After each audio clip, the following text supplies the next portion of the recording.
Hi, I'm Tony. I'm an author, presenter at Sky Sports, and years ago I went to the jungle and got ill. Very ill. So this is my podcast adventure to find more energy. It's packed with biohacking, science, health tech, supplements, and some of the most well-known experts on the planet. This is something I spent 4 months of my life doing with electrodes glued to my head so that you can do a lifetime worth of meditation. Decide what you don't give a fuck about, which is something you don't care about. Some of it gets quite out there. I had some stem cells sent up to my house that I had stored, and then I injected myself with mannitol. And we even hack hangovers. Alcohol is poisonous. So is water and oxygen in the wrong dosage. So that's my podcast, Zestology. Live life with energy, vitality, and motivation. I am walking along the Thames. There's a fresh autumnal breeze. I hope you can hear me okay. I've got a bit of a confession to make. I am one of life's warriors. I don't mean I'm a fighter. I just worry about things. And one of the things I worry about is electromagnetic fields and radiation, especially when it comes to phones. The cellular signal on our phones have got stronger and stronger over the years. Did you know that in the guidelines for your mobile phone, it almost certainly says it should not touch your body? When you're making a phone call, it should not touch your ear. Did you know that? If you read the instructions, it'll be in there, in your phone. It's kind of weird, isn't it? I mean, these are the kind of things we don't know. And so I think I'm justified in worrying about EMFs. And that's why I've got on Ryan McCaughey today on Zestology to talk about the impact of EMFs on us and how we can mitigate those electromagnetic fields. If you're listening to this right now, I'm just walking past a building site now, perfect timing for recording a podcast.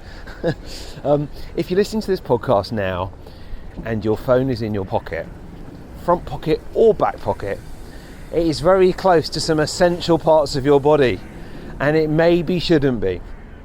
There are a few things you can do, and the reason I've got Ryan on is because he works for a company, Gadget Guard, who make something that I've got in my hand with my phone right now that helps to mitigate the effects of these EMFs. What was going on with all these Wi-Fi signals, electromagnetic fields, the low-level radiation, even the Bluetooth around us? Let's find out with Ryan McCaughey on Zestology.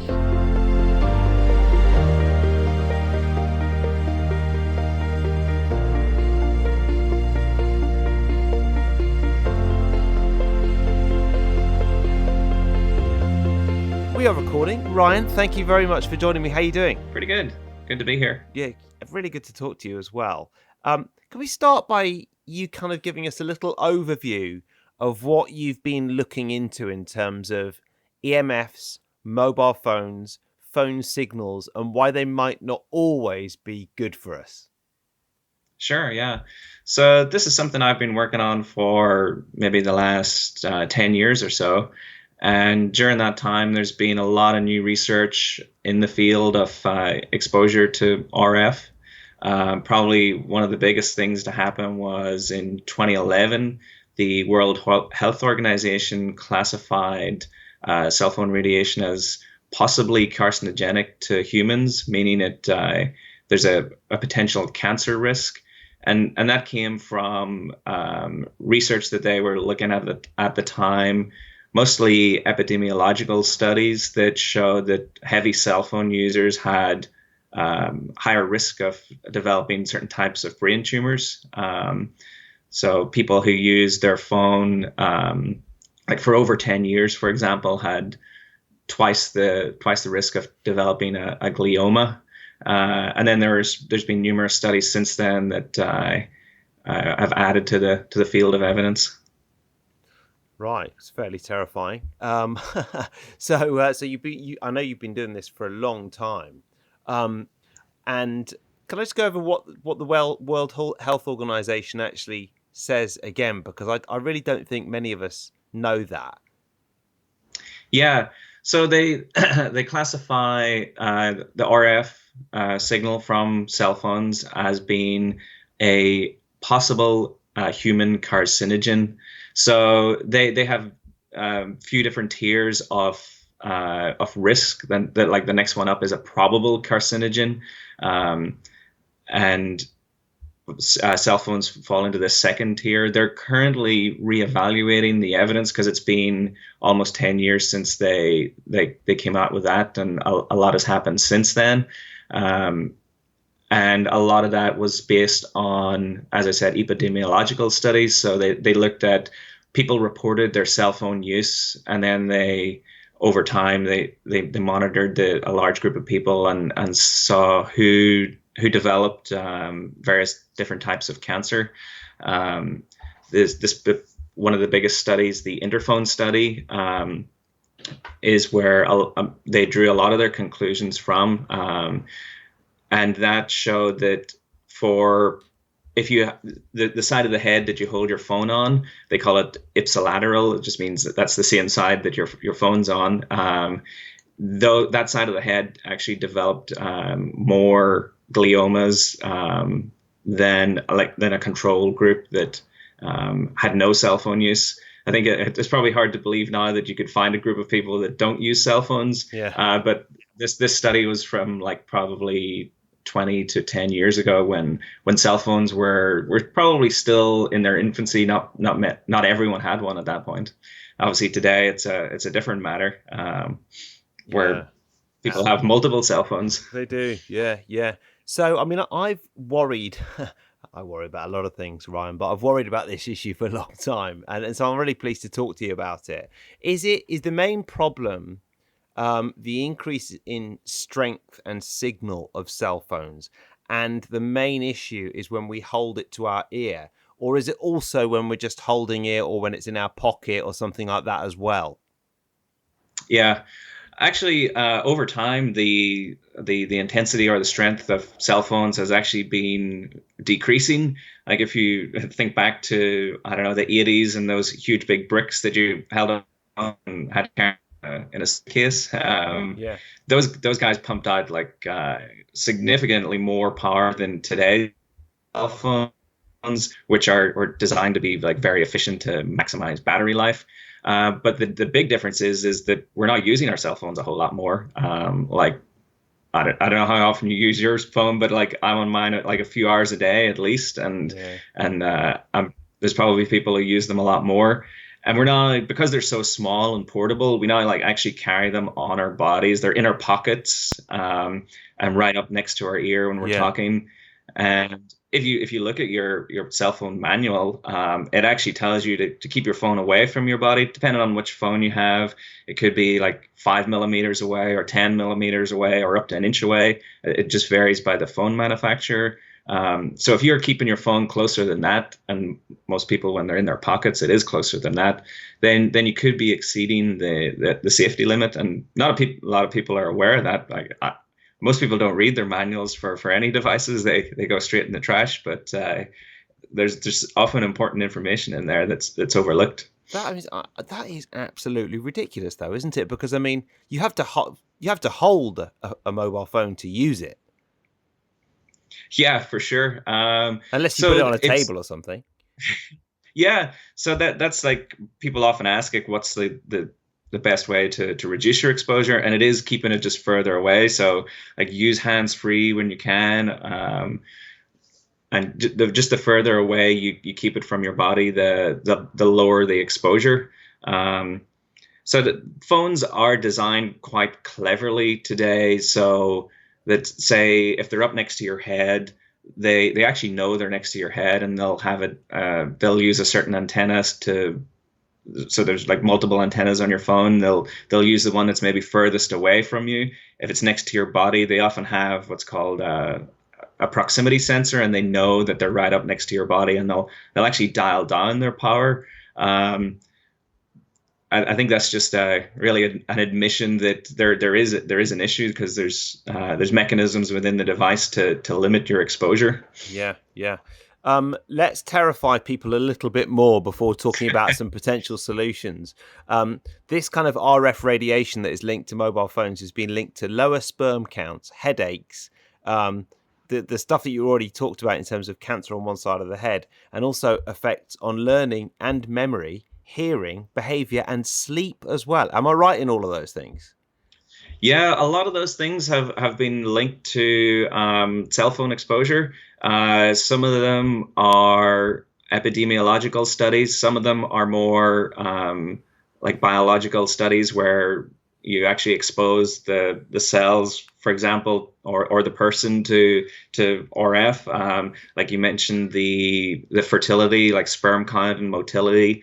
That is there's fairly strong evidence there that people who, well, particularly guys who carry their phones in their pockets, or people who often have their laptops sitting right on their laps, do have lower sperm counts, and the sperm are less active, and things like that. So there is physical evidence there that's a risk. Some of the other things like cancer, that's a link. There's a correlation there, but no one's been able to prove that it's caused by RF.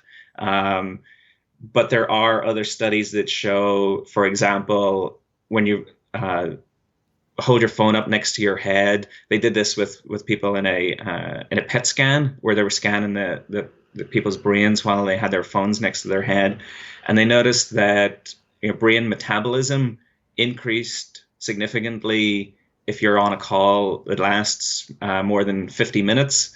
And they don't really know what that means. They know that it's something is more active. And then they've got this other correlation study that shows, well, there's a potential link to cancers. They haven't put two and two together and proved that one causes the other just yet. But the fact that there's this sort of mountain body of evidence is concerning, and concerning enough that you probably should take some precautions when you're using your cell phone. Obviously, we love technology as much as everyone else. We're not recommending everyone throw their phones in the bin right now, but there are ways to reduce your exposure. Like I said, if you keep your phone away from you, and obviously we make a great product that reduces your exposure and allows you to use your phone as you normally would. Well, I'm going to come to that because I use that myself. Okay. But before that, I want to ask you, do you think, I mean, obviously if this is your area and you spend so much time thinking about this and looking into this area, do you think that in kind of 20, 30 years, this will be something that is still fairly under the radar like it is now? Or will it honestly be kind of like the new smoking, and we'd be like, oh, I can't believe what we used to do 20 years ago? Is it worth that level of scrutiny? Certainly that a lot of the experts believe that we're kind of almost at a tipping point now, where obviously everyone has a cell phone. So like we're all in this big research study now. Yeah. So there's going to be a massive amount of evidence that you can test. And the concern is that things like cancers, they take a long time to develop. Like you're maybe talking 20 years for before you notice an effect. And we're probably at the point now where a lot of people have owned cell phones for about 20 years. So if that risk is real, we could start to see that play out. I don't know if you can draw the same parallels to smoking. Obviously, the technology is changing over time. It's very different from what it was 30 years, very different from what it was 5 years. And obviously, like this year, you're seeing a rollout of 5G technology, which is different again from the 4G technology that we've been used to for the last few years. So it's hard to really predict what cell phones would even look like in 20 years. I think the technology itself is going to change a lot as well. Yeah. So, I mean, look, we've got these tests which have opened up the possibility that many phone users are being exposed to more radiation than they should be, and that could lead to all types of different health concerns and complaints. And quite apart from that, this podcast is all about energy. And if you look at the frequencies, and you talk about energy frequencies, these 5G, 4G frequencies are so strong that they are definitely, certainly from a primal perspective, not something that us humans have been used to for very long in terms of our evolution. So bearing all that in mind, what do you do in terms of kind of mitigating this risk? Sure. So we're surrounded by RF signals right now. So there's only so much you can do to mitigate your exposure. Obviously, the closer you are to the source of that radiation, like your phone, for example, the greater the intensity. So don't keep your phone in your pocket, for one. That's an easy one. Like if you're keeping your phone like a few feet away from you, like don't sleep with it under your pillow, for example. I know a lot of people like to do that. Yeah. I actually put mine on airplane mode overnight. Yes, good. It's on my bedside table. So I think that's the biggest one. I think minimizing your time on your phone, that's good for a number of reasons, not just from your RF exposure. I think there's a lot of studies showing how increased time on social media is not good for you just on its own. So I think increase your separation, minimize your time. Just be mindful of how you're using your device, and then using your protective case as well, which is obviously something that really can make quite a difference. I'm just interrupting this podcast for one moment to remind you that this month it is brought to you by the ultimate immunity protection stack. If you fancy yourself as a bit of a biohacker, I think you're going to enjoy this. It has been put together by my friends at Bioptimizers, and it is the Immunity Stack. So it contains 3 products that contain over 18 natural herbs and probiotic blends formulated to fight bad stuff in the gut: E. coli, salmonella, gram-positive and gram-negative bacteria, and also repair compromised gut lining. Now that's the basics of it. It's also got some stuff which is very cool. It also includes psychobiotics, and you're basically going to have to head to the site and check this out. But psychobiotics help you increase serotonin and happy chemicals, naturally elevate your mood, performance and cognitive function with no side effects or dependencies. I mean, that's what Zestology is all about, isn't it? It's a great addition to your morning routine if you fancy a little bit of psychobiotics in your life over the next month or so. During the entire month of November, they are having a Black Friday and Cyber Monday sale. So it's definitely the best time to kind of try their products out. Buy them as an early gift for someone you love as well. Black Friday, Cyber Monday, absolutely huge in the States and huge in the UK now as well. And if you want to go to bioptimizers.com/Zestology, you can use the code Zestology10 to save an extra 10% on the immunity protection stack. Now, if you're in the UK, just head to bioptimizers.co.uk and that code will work as well, Zestology10. But if you want a bit more information about this immunity protection stack and the psychobiotics, go to bioptimizers.com/Zestology. Enjoy. Let me know how you feel. Back to the show. Let's go into that a little bit, because I've been using 2. I've been using yours and the Safe Sleeve one as well. And they're quite different. I'm really interested to know what yours actually does, because it's much easier to use my phone with yours because it doesn't have a kind of flap that I have to keep opening when I want to use it. Sure, yeah.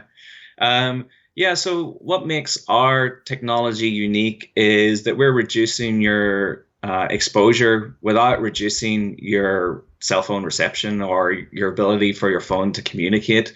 So it's pretty easy to block RF coming from a phone. You get, like, obviously the extreme example, you wrap your phone in tinfoil, no signal is going to get in or out. Yeah. So there are products out there that take a similar approach, where they've just got a metallic shield that fits between you and the phone, and it's blocking the signal from reaching you. Okay. Obviously, that's not great for the phone's actual antenna performance. It's going to degrade the ability for the phone to transmit signals out to the cell tower and to receive signals. The Alara case has an antenna built inside it that works with the antenna of your phone to essentially reshape or redistribute the pattern of the RF emissions. So typically, if you think of your phone, it's sending out signals pretty much in every direction, omnidirectional, because it doesn't know where the nearest cell tower is, and it's just sending it out in all directions to try and communicate. Obviously, when you put that up next to your head, half of it's going to go towards your head because it's got nowhere else to go. With the Alara case on the back, the antenna in there is actually attracting the field towards the back of your phone and away from your head. So we've reshaped the pattern.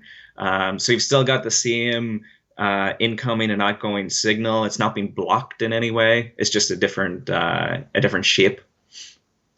It's such a good idea. I mean, that's what I've been using. Do you think then that one of the things I think is that often a lot of us don't make that many calls now on our phones? Some of us do, and some people use earphones and everything else, and you can get these kind of air wire headphones as well. But a lot of us, as you said earlier, walk around with our phones in our pocket. There's some very important stuff which is very close to your phone if you do that, isn't there? Yeah, so does this also work for your case if you've got it in your pocket?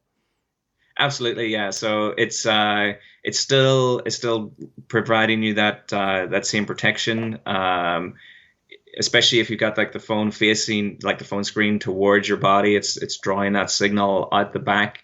Even if you happen to flip it around, put it the other way, the fact that we're redistributing that signal, it's no longer like in this intense focused spot next to the phone's original antenna. It's now spread out over a larger area, and it's a whole lot less intense with our case on there. Wow. So it's a really exciting area. I mean, are you enjoying working in this area and you finding good take up? Because I think it is a kind of thing. I mean, certainly in my world, a lot of people are very aware of this and they do worry about it. Yeah, it's definitely an interesting area, and as I said earlier, the research is ongoing. There's new studies all the time. Like just a couple of years ago, that there was a big study here in the U.S. by the National Toxicology Program, like one of the biggest, and it was like a $30 million study on rats, and they found that when they exposed these rats to cell phone radiation, that they had an increased risk of tumors in the heart. So the findings there prompted people to think, well, maybe we need to be investigating a little bit more. So it's an ongoing area. There's always new research, and I think that's the key. Like at this point, no one's entirely sure of the level of risk. So in our opinion, it's a good time to be prudent and cautious. Take the measures you can to lower your exposure until we know for sure whether cell phone radiation is a high risk exposure. Yeah, definitely. And quite apart from anything else, just the heat that mobile phones and laptops generate tell you that something isn't, complete. It's not something you want to have on your body 24 hours a day anyway. That is true. Yeah. So how hardcore are you, Ryan? Because I've got some friends and some people who've been on this podcast who have things like a Faraday cage style kind of 4-poster bed kind of cloth that covers their bed and it doesn't let any EMFs come inside the cage. I haven't taken it that far just yet. I do like to have my computer like plugged in to the Ethernet rather than on Wi-Fi. Two reasons for that. One is right now with all the kids doing their homeschooling, my local internet is overloaded with traffic. So having it wired is just a little bit better than the wireless right now. But also it's great for just reducing your exposure. I think if you're sitting at a desk, like plug your computer in, and there's no need for additional exposure if you can avoid it. Obviously, that's great. That's I know Dave Asprey, who I've spoken to a few times on this podcast, kind of designed his house from scratch and just had Ethernet cables all the way around the house, so he could always be like that rather than use the Wi-Fi. And of course, one of the problems here is that I'm in London, and it's a terraced row of houses. And we have our Wi-Fi on a timer, so it clicks off at night. But I don't think next doors does. So there's still plenty of Wi-Fi and signal and kind of EMFs and RFs swimming around the place. Yeah, it's true.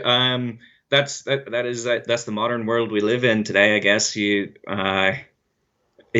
obviously RF signals, Wi-Fi, cell phones. It's a massive convenience. It's a great technology. I think the main risk is obviously being very close to the source. So like, don't keep your Wi-Fi router in your bedroom, for example, when you're sleeping. And as I said before, just don't carry your phone on your body. Um, we we Yeah. we want to take a common sense approach to protection. So we love the technology as much as the next guy. Yeah. So Yeah, absolutely. Yeah, there's a good website called techwellness, and they do lots of work in this area, looking at EMFs and how you can reduce the risk. And I think products like yours are very, very valuable. I also, you talk about laptops. I have one of these. It's just a kind of a piece of, I suppose it's plastic, but in it there must be some kind of aluminium. So you rest your laptop on top of this when you're sitting, when you're sitting in your chair or something like that, and then none of the EMF or the radiation from the laptop can go into your crotch area, which is or your lap, which is quite nice. So that's quite good as well. I tend to use that quite a bit. yeah, I think any sort of simple steps you can take that you don't want to lose the functionality of your device. I think oftentimes most laptops now, I think, have their antennas up near the top of the screens. It varies by device. So I think that they're taking steps to move the point of exposure away from the bottom. If they're actually, if you use them on your lap. But yeah, we like to keep it simple in terms of solutions. Obviously, as you mentioned, our case, we don't cover the front of the phone because that's the part of the phone you want to keep using. So Yeah. try and keep it simple and convenient. Absolutely. What about Bluetooth? I mean, it's quite interesting. I wear one of these Oura rings, and one of the reasons that I like it is it's a tracker. It tracks your steps and your sleep and your heart rate and that kind of thing. And one of the reasons that I like it is it has the potential to go into airplane mode, which not many of these trackers do. Now, the manufacturers will say it's Bluetooth. The signal is so small that you don't need to worry about it. But my thinking is, if you go back to the primal state, we're not used to having any of these kind of altered energy fields around us, let alone Bluetooth on our bodies, touching our skin 24 hours a day. So if I can put it into airplane mode, so much the better. Would you worry about Bluetooth, or do you think the signal is just too small to really be significant? Yeah, so as you say, the signal is much smaller than, say, your cell phone signal, because it doesn't have to travel as far. Typically, Bluetooth's only communicating like a few feet, 20 feet or so, whereas your cell phone the signal has to travel for miles, so it's a lot more powerful. That being said, a lot of Bluetooth devices, like your AirPods or whatever, they're in your ears, so that very close to your body for long periods of time. It's probably better than having a cell phone right up next to your head, but again, just be prudent and cautious. Maybe don't leave them on all the time. Don't wear them 24/7. So I guess it all depends on your level of comfort with the risk. Well, yeah, I wouldn't do it. Ryan, looks really good to talk to you. Something I ask everybody: what is one book that you would recommend, and one tip for living with more energy and vitality? What would you go for? I'm reading an interesting book now. It's not about RF exposure or anything, but it's called A Sacred Cow. So it's about how essentially the meat has gotten a bad rap recently in terms of health and its environmental risks and all those things. And maybe we're taking a very simplistic view of sort of the meat industry and its nutritional benefits. So that's a pretty interesting one called Sacred Cow. In terms of like for energy, I don't know. I like to get up in the morning and do a workout. Gets you going for the day. Even if it's just 20 minutes a day. So I follow a great fitness workout group. It's called Strong. So it's like, what's it called? Papa Strong. So it's for dads essentially. Okay, great. So I got two kids of my own, and they're big on like just just do what you can, like get a little bit done, and like they focus very much on core strength and like working out like the basics. It's not an extreme workout in any way. So that's a good tip. I think that gives me energy for the day. Yeah, definitely. And do you know what? I mean, of all the things, someone asked me recently, what supplements could they take to kind of boost their energy levels a bit? And I was kind of writing out a list of a few of them that I quite like and are quite fun and have a bit of an impact. But the honest truth is, none of them work as well. None of them as a good night's sleep, some kind of mindfulness, and a workout of some description, which always gives me more energy. So it's kind of almost the boring stuff that works, isn't it? Sometimes. I think so. Yeah. Good stuff. How old are your kids? I got a 7-year-old. It's his first day back at real school today after 6 months out. So that's exciting. Yeah. And I got a 4-year-old who's he'll be starting his real school next week. So it's all busy here. Great. Well, look, good luck with that. We've got a 1-year-old. Tell me the sleep gets better as they get older. It absolutely does. Once you get to like 2 or 3, it gets easier. Great. Yeah, I've become very good at napping in the middle of the day. But look, Ryan, thank you so much. I mean, I really love the case, and as I say, I've been using it all the time. I do have 2 cases, but this is the one that I've really loved, and I've been using it a lot. So thank you for that. Where can people find it and start using the technology? Do you make anything else, or is it just iPhone cases? So gadgetguard.com is the name of our website. Right now we have cases for pretty much all the iPhones. We're looking forward to the iPhone 12 being released soon. Yeah. We'll definitely have a product for that as well. We have a range of other accessories for other devices, not in the radiation protection field, but we make screen protectors as well. You can get those for pretty much any phone. So those are all on gadgetguard.com. Brilliant. Great stuff. Yeah, thank you for all your hard work on it anyway. It's great to talk to you. And nice. Hope your son's had a good day at school. We'll speak again soon. All right, thank you.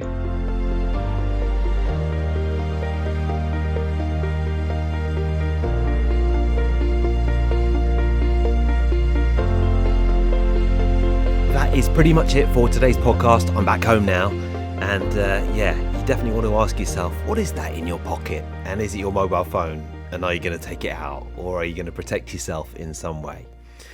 And just before I go, a quick reminder, this podcast is brought to you by the Ultimate Immunity Protection Stack. It has been put together by my friends at Bioptimizers. It has 3 products which contain over 18 natural herbs and probiotic blends. If you're someone who considers yourself a bit of a biohacker, I think you might enjoy this. It also includes psychobiotics, which you just have to go and find out a little bit more about it on the website because it's totally cool. Increases serotonin, increases happy chemicals, naturally elevates your mood, performance and cognitive function, and it's a really nice thing to take in the morning as well. So if you head to bioptimizers.com/zestology, you can use the coupon code Zestology10 to save an extra 10% on the immunity protection stack. So bioptimizers.com/Zestology. Enjoy. Thank you for listening. Have a good week. Since you're here still and you've listened all the way to the end, I've decided that today is Share the Love on Instagram Day. So if you do like this podcast, and I just think if you've made it this far, you probably do, I would be thrilled if you just kind of mentioned it on Instagram. And if you do, in return, there's not much I can give you apart from I'll reply and send you a message and say thank you. How about that? So share the love on Instagram Day. I've just invented that and I think it's going to work. Over the next few weeks, got some excellent podcasts for you. Next week, it's a hybrid podcast recorded outside in my garden, socially distanced. Very excited about that. I've got Laura Bond. We're asking in a few weeks' time on episode 300, has 2020 been the most stressful year ever? And how can we re-energize and recharge? And I'm going to record a special podcast on my books of the year. Favourite books of the year, fiction and non-fiction. It's going to be all me whittering on in my spare room. So we'll look forward to that. Thanks for listening to Zestology, and I will see you next time.